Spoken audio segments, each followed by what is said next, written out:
친절한 대기자 권영철 대기자 어서 오십시오. 안녕하십니까. 예, 오늘 부동산 얘기를 가지고 오셨어요. 예, 한국토지주택공사 직원들의 투기 의혹으로 촉발된 부동산 투기 의혹 수사와 관련된 얘기입니다. 참여연대와 민주사회를 위한 변호사 모임이 LH 직원 13명의 투기 의혹을 제기한 게 3월 2일이니까 오늘로 꼭 한 달이 됐죠. 한 달 됐네요. 예. 초기에는 LH 직원과 공직자에 대한 수사에 집중하는 모양새였지만은 경찰 국가수사본부와 뒤늦게 수사에 투입된 검찰이 기획 부동산 쪽으로 수사 범위를 넓히고 있습니다. 부동산 투기 수사가 기획 부동산. 예, 네, 왜 대한 수사로. 부동산 투기 수사가 기획 부동산 쪽으로 확대되고 있는지 그 속사정을 좀 알아보겠습니다. 확대되고 있는 거는 분명히 맞습니까? 그렇습니다. 경찰 국수본이나 검찰의 수사가 기획 부동산을 정면으로 겨냥하고 있는 건 분명합니다. 검경의 수사 방침이 바뀐 건 지난 월요일 문재인 대통령이 주재한 제7차 반부패 정책 협의회 이후입니다. 네. 문 대통령은 모두 발언에서 기획 부동산 문제를 2차례 언급했는데요. 문 대통령은 이번 사건을 철저하고 단호하게 처리하는 한편 부동산 부패의 구조적이고 근본적인 문제의 해결까지 나가야 할 것이다. 야단 맞을 것은 맞으면서 국민의 분노를 부동산 부패의 근본적인 청산을 위한 동력으로 삼아주기 바란다 이렇게 얘기했거든요. 문 대통령의 말 잠시 한번 들어보시죠. 네.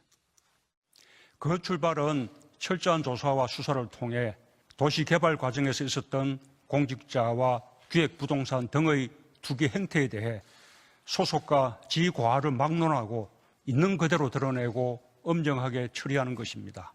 국가의 행정력과 수사력을 총동원해 주기 바랍니다. 문 대통령의 지시 후에 수사 방향이 좀 바뀌었단 말씀이세요? 본래 초점은 공직자와 공공기관 직원들의 부동산 투기 문제, 내부 정보 유출 문제 이런 거 있잖아요. 거기서 시작했죠. 예, 그런데 문 대통령의 언급이 있었고 토론 과정에서 기획 부동산 문제가 집중 거론됐다고 합니다. 변창흠 국토부 장관이 기획 부동산 피해자는 노인을 포함한 사회적 약자들이다. 기획 부동산은 상습 투기 세력이 있고 만성적이다. 이번을 계기로 뿌리 뽑아야 한다고 말문을 열었고요. 네네. 조남관 검찰총장 직무대행도 기획 부동산이 만악의 근원이 확실하다. 막대한 자금력을 가진 전주가 땅을 사는 과정에서 공공기관의 정보를 빼내서 악용할 수 있다. 이것이 부동산 적폐의 원인이라고 강조를 했고 예. 김창룡 경찰청장도 기획부동산까지 수사 범위를 확대하겠다고 발언을 했습니다. 이런 이후에 수사 방향이 좀 바뀐 게 아닌가 그렇게 보는 겁니다. 검찰과 경찰이 수사 방향을 바꿨어요. 그러니까 수사 방향을 완전히 기획부동산을 틀었다 이렇게 얘기하기보다는 확대했다. 이렇게 확대했다. 보는 거기까지 게 확대했다. 맞을 겁니다. 지금 경찰은 770명이던 수사 인력을 1,500여 명으로 배로 늘렸죠. 네. 그리고 검찰도 전국 검찰청 43곳의 부동산 투기 사범 전담 수사팀을 편성하고 43곳에 하나씩 다요? 네, 오. 각각 그 지역별로 그래서 한 500명 이상의 전담 검사와 수사관을 투입을 했습니다. 예. 이렇게 수사 방향이 좀 틀어지고 있는 건 뭐 맞는 것 같습니다. 그래요. 자, 오늘의 주제로 돌아와서 네, 왜 이렇게 수사 방향이 그러면 살짝 바뀌었는가, 확대되었는가? 요게 이유가 있습니까? 첫 번째는 부동산 투기 근절을 위해서는 만악의 근원으로 불리는 기획 부동산 문제를 그냥 둘 수 없기 때문인 겁니다. 문재인 대통령의 말 다시 한번 들어보시죠. 네. 국민들의 분노는 드러난 공직자들의 투기 행위를 넘어 더 근본적인 문제까지 미치고 있다고 생각합니다. 막대한 부동산 불로소득, 갈수록 커지는 자산 격차, 멀어지는 내 집 마련의 꿈, 부동산으로 나뉘는 인생과 새로운 신문사회 같은 구조적인 문제들을 우리는 오래전부터 알고 있었습니다. 그러나 우리는 손대지 못했습니다. 문 대통령은 도시 개발 과정에서 일어나는 투기 행위들과 개발 정보의 유출, 기획 부동산과 위법 부당 금융 대출의 결합 같은 그 원인의 일단도 때때로 드러났지만 우리는 뿌리 뽑지 못했다. 국가의 행정력과 수사력을 총동원하라고 이렇게 지시를 한 겁니다. 어제인가요? 경기도에서 기획부동산들 불법 행위를 경찰에 수사 의뢰를 했죠. 경기도가 직접. 그렇습니다. 경기도가 기획부동산 불법 행위 신고를 지난 연말부터 받아왔는데요. 네. 52건이 들어왔는데 그중에 45건을 경기 남부, 경기 북부 경찰청에 수사 의뢰를 했습니다. 네네. 뭐 사례를 두 가지 공개하긴 했는데 언론 보도가 많이 됐으니까 그건 넘어가도록 하겠습니다. 그래요. 네. 그렇습니다. 네. 지금 그러니까 한창 수사가 진행 중인 거죠, 이 기획부동산들. 지금 기획부동산 뭐 수사가 한창 진행 중에 있죠. 근데 사실 좀 이 수사 방향 중에 보자면은 그 수사 성과를 내는 게 좀 약간 문제가 있지 않겠나 이런 전망들이 나오고 있어요. 그게 무슨 말씀이세요? 이게 이제 그 LH 지금 수사 대상이 아까 말씀드린 대로 그 경찰 특수본의 내사와 수사 대상은 3월 말 기준으로 125건에 576명이거든요. 예. 근데 지금 국회의원이 한 10명쯤 되고 고위공직자가 2명, 뭐 공무원이 94명, 예. 지방의원 26명 이런데 이 막상 이게 수사 성과 내기가 참 쉽지가 않습니다. 지금 한 달이 지났는데 구속된 게 1명 나왔잖아요. 근데 이거는 LH와는 관계가 없는 공무원이거든요. 그러다 보니까 좀 그런 문제들이 있지 않겠느냐 그렇게 보는 겁니다. 사실 1기, 2기 신도시 때도 수사가 부동산 투기 사범 수사가 있었잖아요. 그렇죠.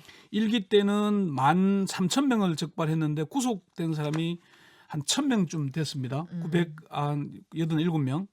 그리고 공무원도 131명 공직자가 적발이 됐고요. 2기 때도 한 15,000명이 적발됐는데 공직자 27명이 적발이 됐습니다.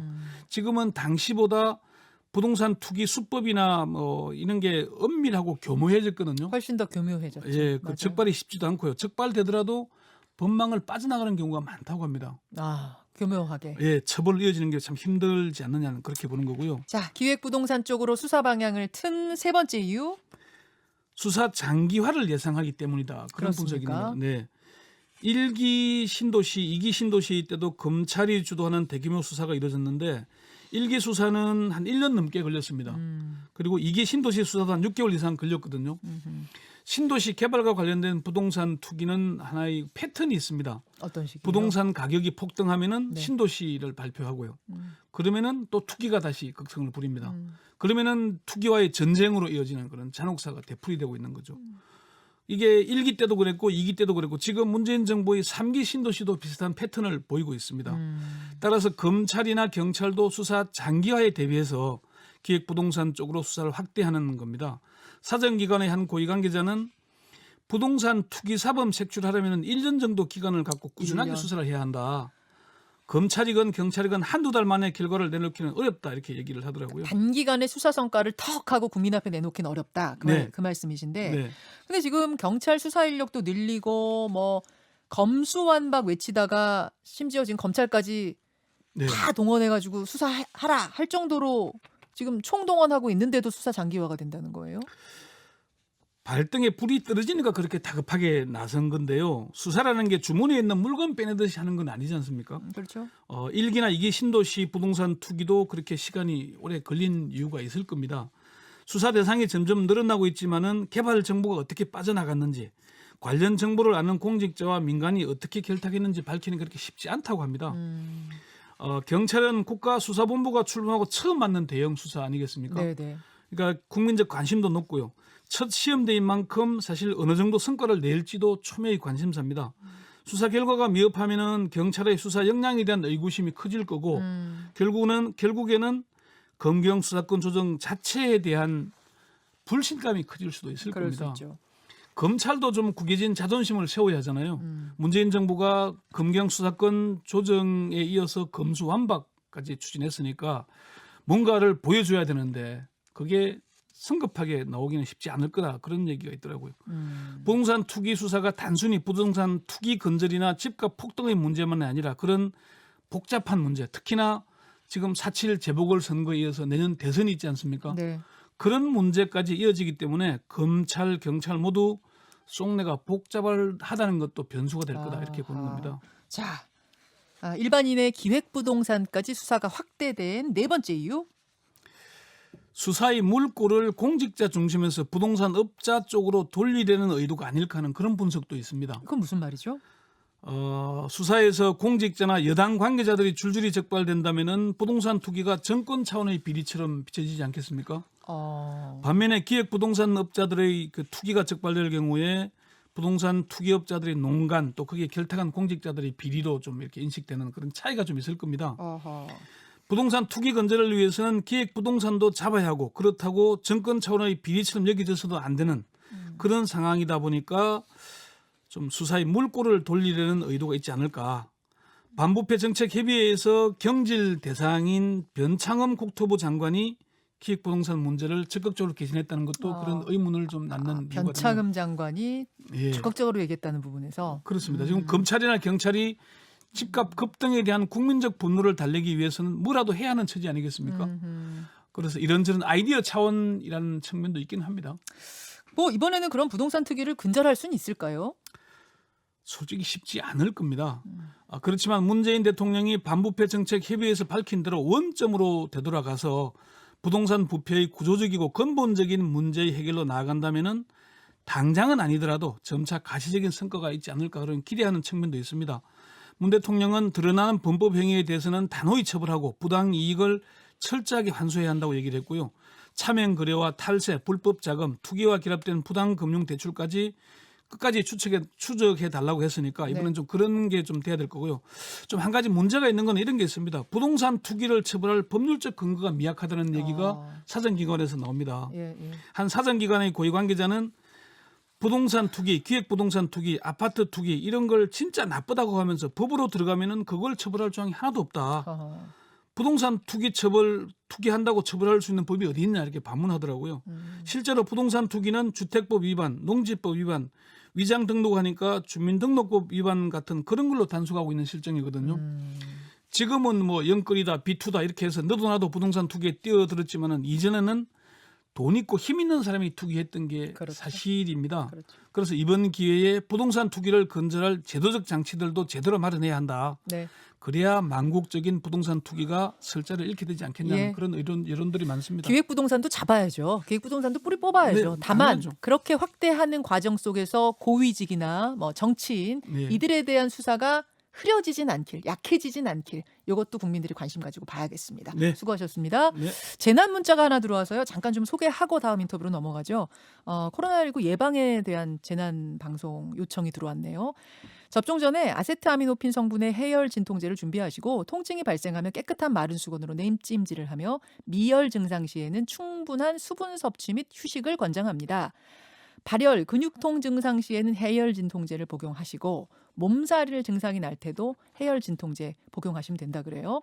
그런데 접종 부위의 붓기, 통증, 발적 등이 24시간 넘게 지속이 되거나 두통이 이틀 이상 지속이 되거나 진통제 먹어도 효과가 없거나 시야가 흐려지거나 갑자기 기운이 떨어지거나 등등등의 다른 이상 증상이 발생하면 꼭 의사 진료를 받으라는 이런 권고입니다. 또 호흡곤란이 오고 심한 현기증 발생하고 입술, 얼굴이 붓거나 두드러기가 나타나거나 갑자기 의식이 없어지면 이때는 의사 진료받으러 가시는 게 아니라 119에 신고를 하시라고 합니다.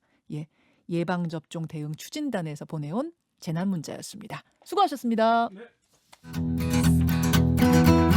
김현정의 뉴스쇼는 청취자 여러분의 참여로 이루어집니다. 트위터, 페이스북, 레인보우 게시판, 그리고 단문 50원, 장문 100원의 유료 문자 샵 1212, 우물정 1212 통해 참여하실 수 있습니다. 김현정의 뉴스쇼, 여러분과 함께 만듭니다.